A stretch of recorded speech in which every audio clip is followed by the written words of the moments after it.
a ver el primer caso de la tarde, que es disfibrinogénemias y su variabilidad fenotípica. La presentación va a estar a cargo de Mercedes Sirpoli y Paulo Colimodio. Mercedes es bioquímica, subjefa del laboratorio del Hospital Universitario Austral, y Paulo Colimodio es hematólogo de planta del Hospital Austral y del Cardiovascular Buenos Aires.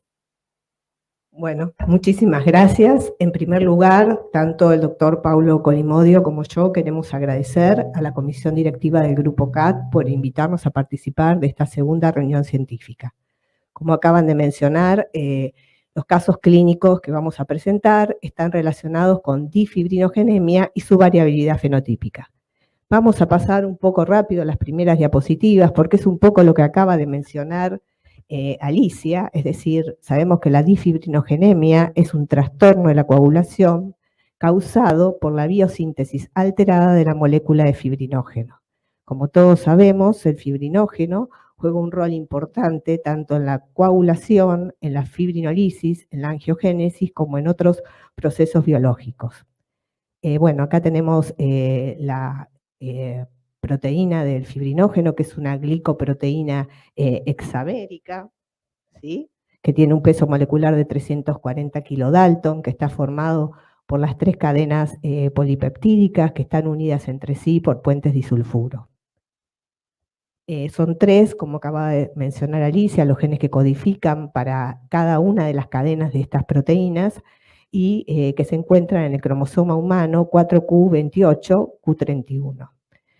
Los defectos del fibrinógeno son usualmente causados por deleciones, mutaciones puntuales u otras alteraciones que lo que van a conducir es a una proteína truncada. La mayoría de las disfibrinogenemias es un trastorno autosómico dominante. Con respecto a las formas hereditarias, hay una prevalencia estimada de 15 cada 100.000 habitantes, y lo importante de esto es que en esta base de datos, en las bases de datos que existen, los casos asintomáticos no se encuentran publicados en la mayor parte de los casos. Y en aquellos que sí tienen sintomatología, los cuadros pueden ser o de alto riesgo de hemorragia, trombosis y complicaciones obstétricas. Con respecto a la clasificación, como acabo de mencionar Alicia, según la clasificación de la ISH, tenemos trastornos cuantitativos y cualitativos. Hoy nos vamos a referir exclusivamente a los trastornos cualitativos, en donde tenemos las disfibrinogénemias, que puede tener un fenotipo sangrante o trombótico, o un fenotipo trombótico, y las hipodisfibrinogénemias, que van a depender de esa disminución del fibrinógeno que tengan y también de esa alteración genotípica que tenga el fibrinógeno, en el cual pueden ser severas, moderadas o leves. Lo importante es que una de las cosas que tenemos que tener en cuenta es la relación entre la actividad funcional del fibrinógeno con respecto a la antigénica. Ya desde el año 1994 fue descrito por Kramer que una relación menor a 0,7 estaba relacionado con una disfibrinogenemia congénita. Bueno, y trajimos para discutir un caso de un varón de 63 años con antecedentes de hipertensión, dislipidemia, sedentarismo y con un antecedente familiar de una muerte de un hermano por muerte súbita joven. Tenía antecedentes de un evento de infarto agudo de miocardio a los 35 años y un segundo evento a los 42. Lo vemos en enero del 2015, presenta un infarto agudo de miocardio no ST a los 60 años y realiza una angioplastia coronaria. Tenía lesión coronaria severa en descendente anterior crónica y en diagonal crítica. Se implantan stent en DA circunfleja y coronaria derecha, recibe 7 stent y se va antiagregado con doble antiagregación, ticagrelor 90 miligramos cada 12 horas y aspirina 100. En abril del 2015, 3 meses después, empieza con insuficiencia mitral severa por rotura parcial del músculo papilar y por esa insuficiencia mitral severa presenta una anemia hemolítica valvular, va a cirugía de urgencia y se decide la suspensión del ticagrelor 96 horas previas y hace cirugía con CRM. En el laboratorio tenía un coagulograma de 72% y una PTT de 36 con un fibrinógeno de 104 en el momento de la cirugía, lo cual recibe transfusión de plasma fresco y fibrinógeno recombinante. Se había interpretado que era sangrado intraquirúrgico, los controles fueron de 150 y 176 de fibri. En junio, ese mismo año, a los pocos meses, presenta una endocarditis infecciosa. Entonces realiza un reemplazo valvular aórtico mecánico. En esa cirugía presenta complicaciones hemorrágicas, 3 taponamientos cardíacos. Los primeros 2 se realizó drenaje quirúrgico y posteriormente, como no resolvía los hemopericardios, entra a quirófano, hace una recirugía, hacen hemostasia y el paciente mejora. Durante esa complicación tuvo una coagulopatía con un TP de 44 a PTT de 38 y un fibrinógeno de 78, interpretado como una hemorragia, o sea, una coagulopatía por hemorragia. Recibe plaquetas, plasma, fibrinógeno recombinante, los controles fueron de 152 y de 178. El paciente evoluciona bien, se va de alta y se switchea de nuevo a cenocumarol, queda con clopidogrel a cenocumarol. En 2018 presenta una adenomegalia cervical en el contexto de un paciente con antecedentes, en realidad factores de riesgo. Va a una biopsia cervical, esa biopsia, linfadenectomía, evoluciona. Ahí hace un puente con heparina suspendiendo el acenocumarol y suspende la aspirina 7 días antes. Ese era el coágulo prequirúrgico, que no mostraba ninguna alteración. Al sexto día posoperatorio se reinterna con un hematoma asfixiante de cuello, requiere una cirugía de urgencia. En el momento de la cirugía, como había arrancado ese puente de nuevo con acenocumarol, tenía 2,6 de RIN, 26% de TP, 44% de APTT, con un fibre de 67. Se repone plasma, fibrinógeno recombinante y plaquetas, y los controles fueron de 160 y 174. Bueno, ahora vamos a ver cómo encaramos estos pacientes en donde se sospecha una difibrinogénemia. Por un lado tenemos los estudios de rutina de laboratorio, en donde por un lado tenemos los métodos funcionales para la medida del fibrinógeno, como el método de Klaus y el fibrinógeno derivado del tiempo de protrombina. Por otro lado tenemos los estudios del fibrinógeno antigénico, en el cual vamos a tener métodos inmunológicos, ya sea por ELISA, por inmunodifusión radial o inmunoturbidimetría, o también los métodos gravimétricos, que son a través de precipitación o formando un coágulo con trombina y calcio, los métodos globales, como el tiempo de protrombina y el tiempo parcial de tromboplastina activada, y métodos más específicos como el tiempo de trombina y el tiempo de reptilasa. Luego tenemos que ir a los estudios específicos, como es la genotipificación de la molécula de fibrinógeno, para ver dónde existe la alteración genotípica. Y luego hay estudios que son más de investigación, en donde se estudian estudios cinéticos, donde se puede estudiar la polimerización, la lisis de la fibrina, la liberación de los fibrinopéptidos, la calidad de esas fibras de fibrina que se forman, ese entrecruzado, y también las propiedades viscoelásticas, como por ejemplo el que tenemos más comunes en la tromboelastografía. Como, bueno, acabé de mencionar anteriormente, lo que sí tenemos que tener en cuenta cuando estamos haciendo en el laboratorio un estudio del fibrinógeno, esta discrepancia entre el dosaje del fibrinógeno por el método funcional con respecto al método antigénico, que si ya tenemos una discrepancia menor a 0,7, ya, como dije anteriormente, en el año 1994 fue considerada arbitrariamente como una posible difibrinogénemia congénita por Kramer.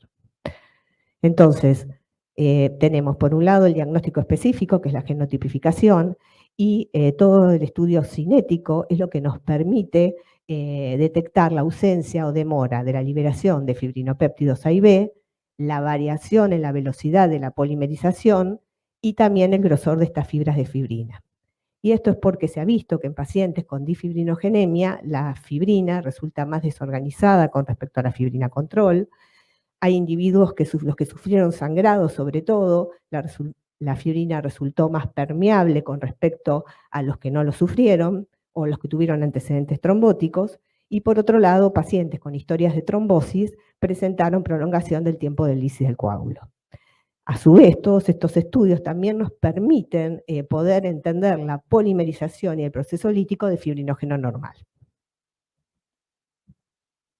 Bien, y como comentaba también Alicia, las formas clínicas pueden ser muy variadas. Tenemos que tener en cuenta que la gran mayoría, el diagnóstico se hace de forma asintomática, con un hallazgo en el laboratorio, ya sea por un prequirúrgico o por un coagulograma pedido de rutina, y se ve la alteración. Pero tenemos formas que son trombóticas hasta en el 14% de los casos. Las trombosis en general con mayor frecuencia son trombosis venosas y embolismo de pulmón, pero también presentan trombosis arteriales, trombosis tanto ACV, infarto agudo de miocardio, infartos de arterias periféricas distales, embolias periféricas, como también trombosis de arterias abdominales. Y el mecanismo es aumento de la trombina circulante, aumento de la generación de trombina con activación plaquetaria y el efecto antifibrinolítico por el efecto del fibrinógeno. Tenemos que algunos cuadros de sangrado, en realidad en el menor de los casos presentan una hemorragia de sangrado mayor por la clasificación de la ICTH, pero en el seguimiento, los pacientes, una vez diagnosticados, en el seguimiento la mitad de los pacientes refieren a algún evento hemorrágico. Y también hay una población que tiene eventos trombóticos y eventos hemorrágicos con la misma alteración del fibrinógeno. Estos son los diferentes sitios de sangrado. Vemos que esto es una revisión de serie de casos publicados, y vemos que en la gran mayoría de los casos son sangrados menores, ¿sí? Hematomas fáciles, seguido por sangrados ginecológicos, menorragias, sangrados posterior a un parto vaginal o una cesárea, sangrados de la cavidad oral, seguido de sangrados posquirúrgicos, epistaxis y posterior a exodoncias. Y vamos a ver que va a ir bajando el riesgo de sangrados mayores, gastrointestinales con requerimientos transfusional y eventualmente sangrados cerebrales. Estos dos casos de sangrados cerebrales que están en esta publicación corresponden a la serie de casos de Cassini, de 101 pacientes. Los dos sangrados cerebrales que se reportaron fueron en un neonato posparto y en un paciente que venía antiagregado. Como vemos en la publicación de Cassini que hace una revisión, vemos que en verde el diagnóstico incidental o asintomáticos, y vemos que las diferentes series tenemos diferentes porcentajes. Vemos que los reportes que son más antiguos, previo al 2000, tenemos mayor serie de casos asintomáticos, y en los posteriores, tanto de Shapiro como Cassini, vamos a tener incidentales cercanos al 50%, pero con más eventos, tanto de sangrado, casi en el 60%, según la serie de casos, y de trombosis de hasta el 27%. Tengan en cuenta que el tiempo corre. Tenían 10 minutos, ya vamos casi en 15. 20 son.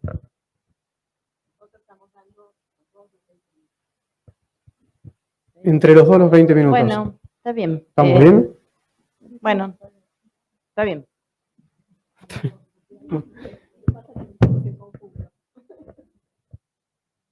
Bueno, entonces, como también presentan complicaciones obstétricas, las complicaciones obstétricas que se presentan son tanto abortos espontáneos como hemorragias postparto.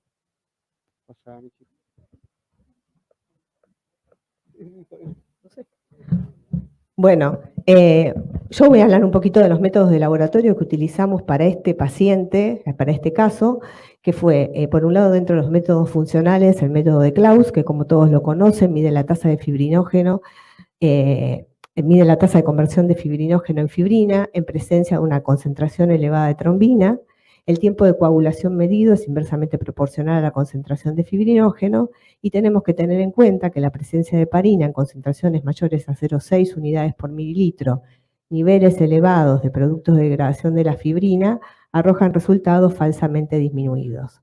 Por otro lado, también tenemos que, si se sospecha que hay un aumento de la actividad fibrinolítica, hay que agregar al anticoagulante con el que se toma la muestra un inhibidor de la plasmina. Y el otro es, con lo que se puede medir el método funcional, es el fibrinógeno derivado del tiempo de protrombina. Esto se puede hacer con los equipos fotoópticos, donde la detección fotoóptica de la dispersión de la luz producida durante el proceso de fibrinoformación es lo que nos va a otorgar esa concentración de fibrinógeno.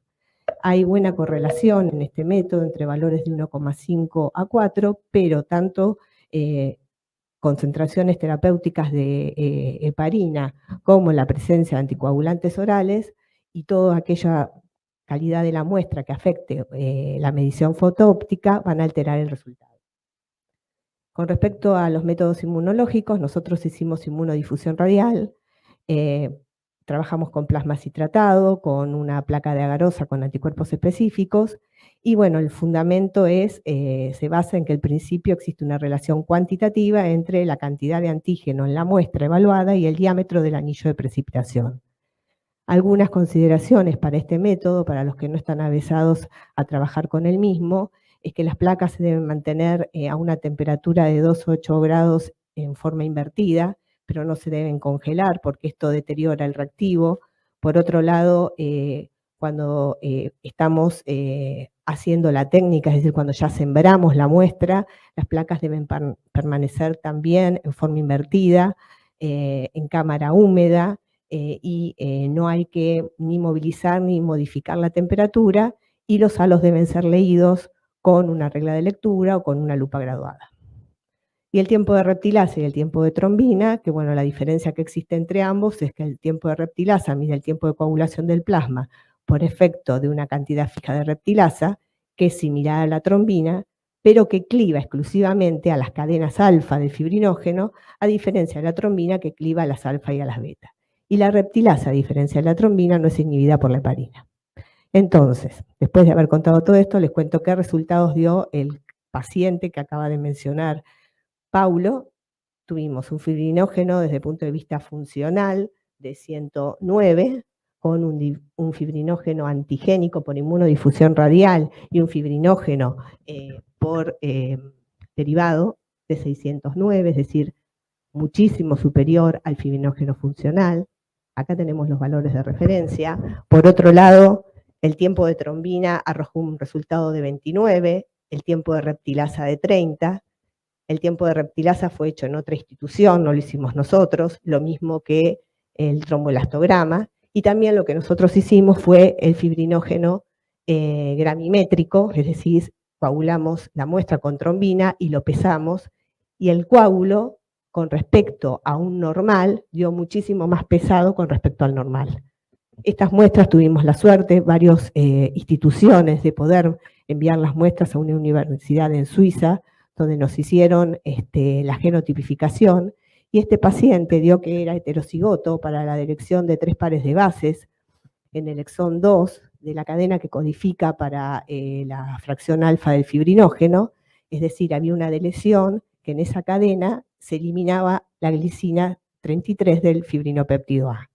Este tipo de elección ya había sido reportada, ¿sí?, por Su en el año 2015, había sido reportada con pacientes que no tenían ni antecedentes de trombosis ni de sangrado y como una difibrinogenia. Bueno, este es el tromboelastograma, que lo que vemos es que muestra como un coágulo muy consistente que uno no correlacionaría con un paciente que tiene un fibrinógeno bajo. ¿Cómo podemos explicar este caso? Bueno, por un lado, los aminoácidos de 6 al 18 interaccionan con el sitio activo de la trombina y la alteración hallada podría alterar la conformación del fibrinopéptido A, necesaria para la liberación del mismo y subsecuente polimerización. Este defecto podría explicar la discrepancia entre los niveles de fibrinógeno coagulométrico y el ROTEM. Por otro lado, también tenemos que tener en cuenta que es distinta la trombina con la que nosotros realizamos el fibrinógeno por el método de Claus, que es una trombina bovina, mientras que en el ROTEM es la trombina propia del paciente, al igual que en el fibrinógeno derivado. Este es muy rápido, este es un caso de una paciente de 18 años que por lo que sabemos fue consultada a la doctora Messengiser por un prequirúrgico. La paciente da un fibrinógeno en ese prequirúrgico de 23, entonces la madre quiere estudiarla y Susana le dice que hay una universidad en Suiza que estudia. Cuando la madre se comunica con la Universidad de Suiza, de allá le dicen que acá hay un grupo que está recolectando muestras para que vaya y la paciente con sus padres va al hospital. De esta paciente no tenemos ni siquiera historia clínica porque vino exclusivamente a sacarse sangre, ella y sus padres. Como vemos, también una discrepancia importante entre el fibrinógeno funcional con respecto al fibrinógeno antigénico. Por otro lado, se le hizo también el fibrinógeno por pesada, gravimétrico, y también dio un peso mayor al normal, tenía un tiempo de trombina muy prolongado, al igual que un tiempo de reptilasa. La madre y el padre tenían valores normales, tanto para el fibrinógeno funcional como el antigénico, lo mismo que para el tiempo de trombina. Esta paciente presentó dos tipos de mutaciones, era heterocigota para dos tipos de mutaciones. En este caso era en el exón 5, que codifica para la cadena gamma del fibrinógeno. En este caso había una mutación que generaba un triptofano en la posición 168 por una metionina. Este tipo de mutación no ha sido reportada en las bases de datos. Y por otro lado, la segunda mutación que tenía era también en el exón 8 que codifica para la cadena gamma del fibrinógeno, en donde era una arginina por una cistina en la posición 301. Este tipo de mutación había sido reportada ya en la base de datos. La madre tenía el mismo tipo de mutación y el padre no tenía ninguna mutación. Acá vemos que esta mutación había sido reportada tanto por Shapiro en el año 2013 como por Deporter en el año 2014. En ambos casos no presentaban hemorragia, no presentaban trombosis y en uno de los casos, bueno, dice que eran heterocigotas. Bueno, este estudio, en este estudio se muestra un algoritmo que es el algoritmo actual de estudio genético de las difibrinogenias y de los trastornos del fibrinógeno.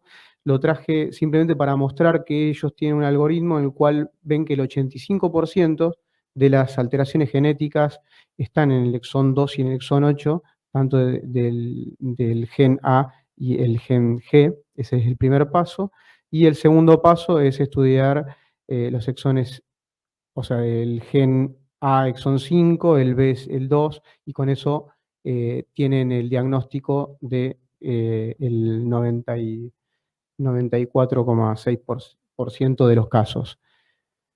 En esta diapositiva quería mostrar que hay dos mecanismos propuestos. Estos son las alteraciones moleculares del fibrinógeno con alteraciones genéticas, con los mecanismos que se postulan, que son niveles altos de trombina circulante por una alteración en la unión a la región E del fibrinógeno, y una fibrinólisis alterada por una alteración de la unión de la plasmina al fibrinógeno y alteraciones de la activación del plasminógeno por TPA.